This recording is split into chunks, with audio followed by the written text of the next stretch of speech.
Hello, dear students. Welcome to the Bajirao IAS Academy. Today is 15th January and we are going to cover the daily Hindu newspaper analysis. So, in today's session, we are going to cover two important editorial. First of all, the topic will be regulating online gaming.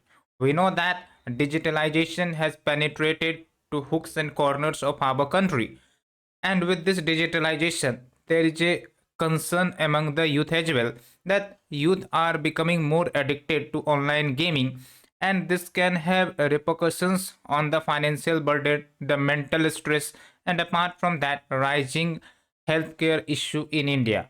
So, how we can tackle it? There is an important suggestion here we all are going to discuss. Then, further, we will shift to the second editorial where the main focus will be on inflation. Although we have discussed many articles related to inflation, but now we will be revising that what are the causes of inflation and how we can have a remedial measures to sort out the problems of inflation in India. And specifically, when we talk about inflation, whom this inflation concerns the most? The poorer people, the marginalized sections, because they do not have much more incomes, they do not have the livelihood earning progress. So that's why whenever there is a rise in the price of the products or the commodity, specifically the essential commodity, they have to face the crisis.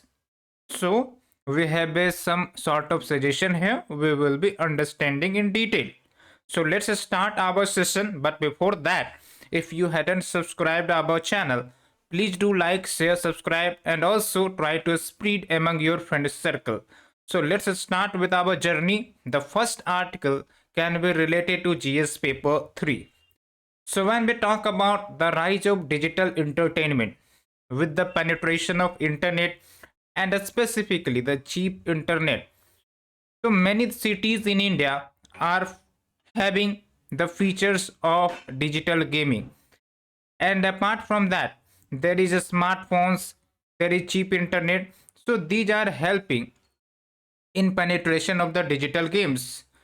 But what is the most important concern that sometimes these digital features or the digital services can have negative repercussions among the youth. Okay, and we have a data to facilitate, so we will understand.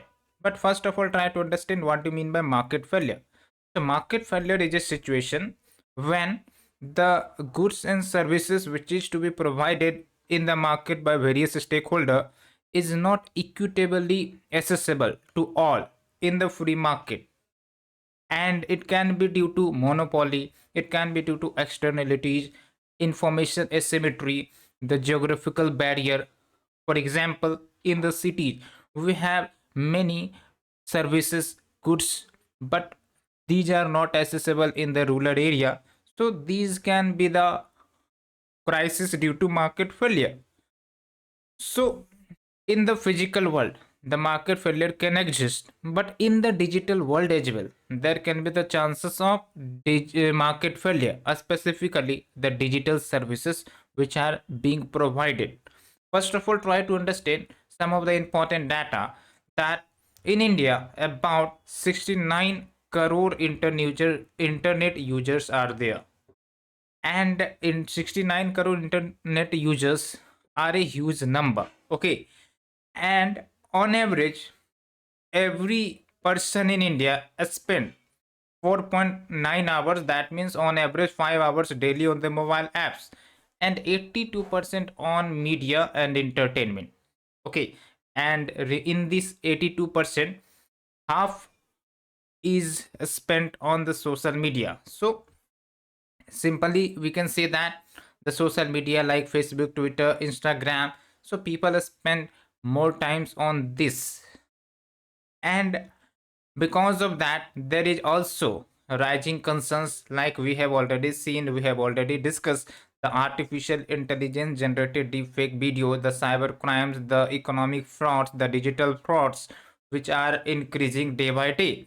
So regulatory measures is needed, and not only regulatory measures but a strong regulatory measures, But in India, we have the lack of this proper regulatory measure as highlighted in the scenario of online gaming industry. Okay, and because of low adequate regulation, market failure becomes much more visible. Okay, so what will happen if there is no adequate regulation? So monopoly will be there, and the companies will try to promote their advertisement based on their interest, and that can damage the youth's mentality and many more things we see on the daily basis. The content which is provided in the social media, and there is no proper regulation, this impacts the mentality of the youth and the younger generation. And one of the important industry which is growing in the digital arena is the online gaming. Like for example, Indian online gaming market is at 27% average growth rate on the yearly basis.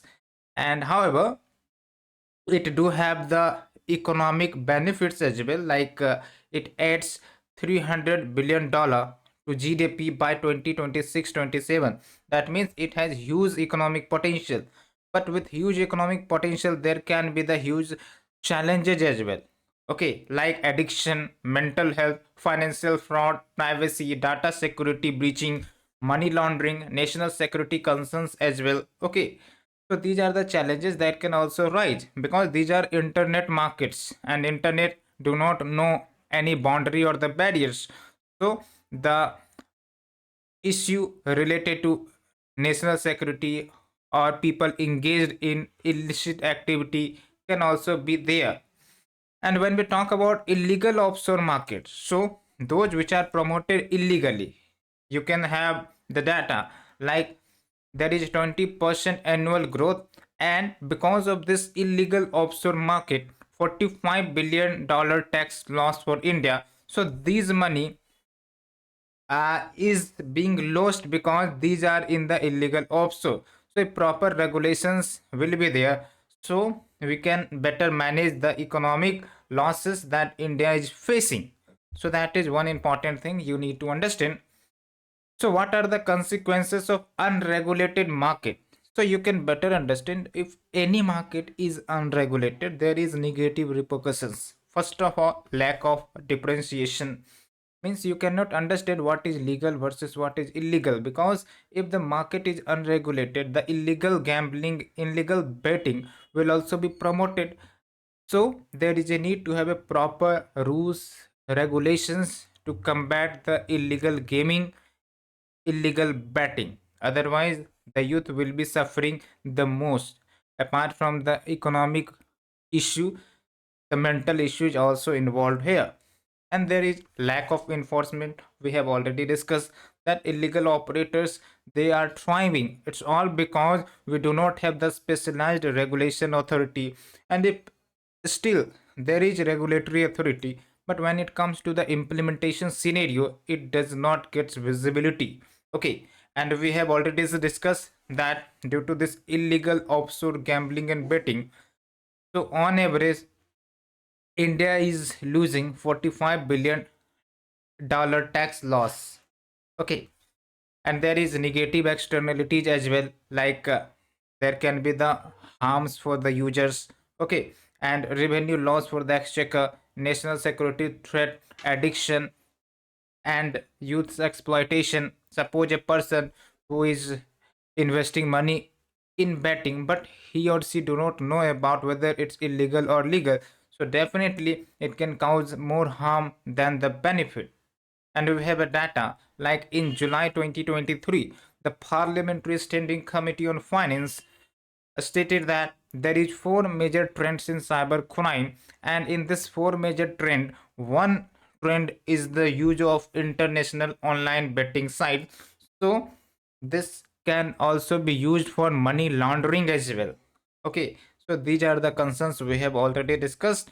And there is the measures which has been taken by various state government, like Tamil Nadu have took various measures to stop the online gaming, restricting various online gaming, but these are ineffective. Why? Because of the cross border nature of internet, and that's why the users are getting pushed towards unregulated platform. And we have the information technology intermediary guidelines in digital media ethics code 2021 rules. But in this rule there is an important provision that the intermediaries like the internet intermediaries that provide the services, like we can have the Facebook, Twitter, Instagram, these are intermediary. So here in this platform the contents are delivered, but in this rule there is an important statement that these intermediaries should have the self-regulatory body so that their contents on the platform should be regulated. So similarly it can be applicable to other digital platform that provide the gaming services online. So self-regulatory bodies that are needs to be created and monitored, but still the progress is lacking here. So we can have an understanding about this. And when we talk about at the global level, so global level the challenge is also increasing. So we need to understand what we can take from the nation which is better performing in this sector. Like when we talk about UK model, the British model, so there is a centralized regulator in this sector, so that overall regulations should be controlled via one authority, and proper monitoring and implementation of the laws and provisions should be there. And apart from that, there is a publication of quarterly data on the effects of regulation in the sector. Okay, and if there is not following of the rules and regulation, multi-million pound fines are also there for player protection violation. So we can say that government regulatory intervention is very very important for safeguarding the public interest and for ensuring the trust among the people, among the youth, among the society. And with the increasing trend of online gaming, the internet user base, these regulations must more be promoted, and with an effective implementation of laws and regulations should be there. So that is the end of the article. Hope you understood. Now we are shifting to the second editorial where we will discuss a very important article related to inflation. Okay. So the topic is about inflation. Although you know basic idea about inflation, when we talk about inflation, it simply means basic rise in the prices of the product. Suppose you have a product and the price of this product yesterday was 10 rupees, but let's say on the next day you visited the shop and the price you asked for this product was 20 rupees. So you observe that the price of the product increased by 100%. So in simple terms it's inflation. So inflation means general rise in the price. But tell me, if there is inflation in the essential commodity that are utilized by the common people, marginalized people, poor people, like the vegetables, foods, the atta, the rice, the wheat, so who are going to affect much more, whose livelihood is going to be affected much more? Yes, it's the poor people. So that's why controlling inflation, controlling the price rise is very very essential in India, to protect the livelihood, to protect the health, to protect the nutritional dimension of these poor people. And not only poor people, but middle class people also have to face the crisis. Okay, so that's why from time to time the government try to decide, the time government try to regulate the mechanism, try to curb the inflation. Apart from that, the major role belongs to RBI, the Reserve Bank of India, because the major task of RBI is to control the inflation apart from other functions. But inflation controlling is very very important task for the RBI, and that's why in the bi-monthly policy they always try to increase or decrease the interest rate based on the trend of inflation. So here I want to ask you a question. Let's say if inflation is increasing in India, so what RBI will be going to do with respect to the interest rate? So whether RBI will increase the interest rate or decrease the interest rate to control the inflation. So tell me in the comment box fast. So let's start with our discussion. So first of all, when we talk about consumer price index, here I am trying to explain you that to measure inflation at the consumer level, we have the consumer price index, and to measure the inflation at the wholesale level, we have the wholesale price index. So which is more important to measure inflation, specifically when we try to improve the inflation measurement, specifically related to the consumer level, it will be the consumer, because the direct interaction of purchasing and selling of the goods for the household use is mainly based on consumer. So that's why consumer price index is very important, and hence the RBI uses consumer price index to adjust their interest rate to control the inflation. Okay, so what is the current scenario here? That consumer price index was increased to a 4-month high in December, and the rate of increment was about 5.69%. So headline retail inflation increased to 5.69% as compared to the previous month. Okay, and what is the target of inflation control? It's 2 to 6%. So it's nearly to breach the 6% target. So that means RBI have to take the action. Okay, but let's understand what the effect of inflation. If the price rise is there, what will be the effect of inflation? First of all, a decreased purchasing power. So you know that if a price of the product gets rise, so maybe at the same money you have, you cannot purchase the same product, the same quantity or the quality of the product. So that means decreased purchasing power. And who affects the most? The poor people, we have already said you. And there will be impact on the interest rate and investment.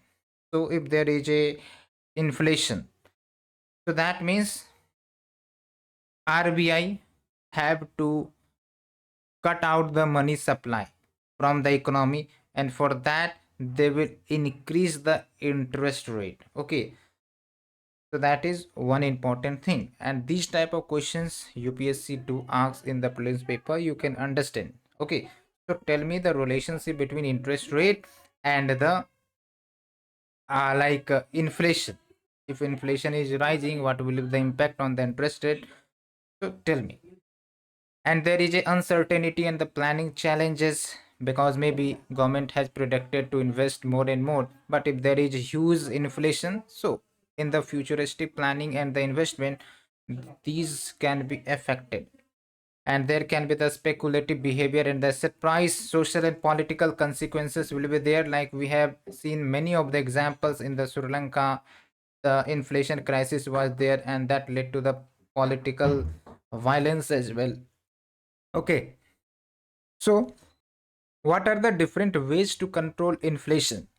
Although there are many ways, but we will try to restrict our discussion to some important factor. First of all, monetary policy. Who decide this monetary policy? RBI. Okay, the central bank, the regulatory bank of India.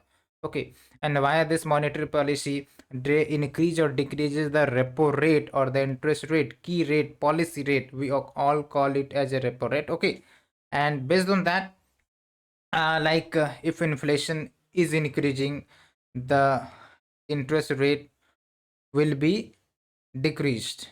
Okay, so that is one thing. And then we have the fiscal policy measures.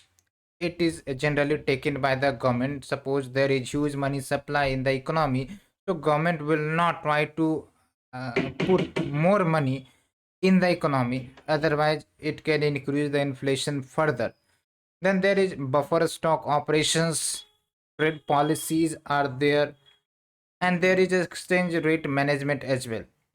And a stable exchange rate can contribute to the price stability. Okay, and we have the financial inclusion initiatives like Pradhan Mantri Jan Dhan Yojana, so that if let's say ki inflation is rising, so government can help, government can subsidize the money with respect to their bank account. So we can have these type of initiatives. So hope you understood this article, and tell me what are the basic cause of the inflation with respect to the economic point of view. And when we talk about economics point of view, the demand supply mismanagement. Okay, so one, there will be like demand is higher but supply is less on one side. If there is supply less, okay, so they can also contribute to the inflation in the prices of the product. So hope you understood this article.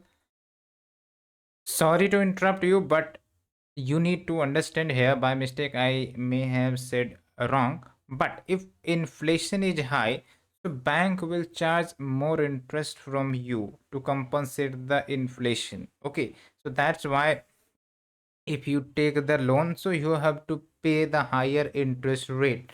That is the simple concept. Okay, so try to understand and try to give the answer that we have asked you. Okay, so that's all.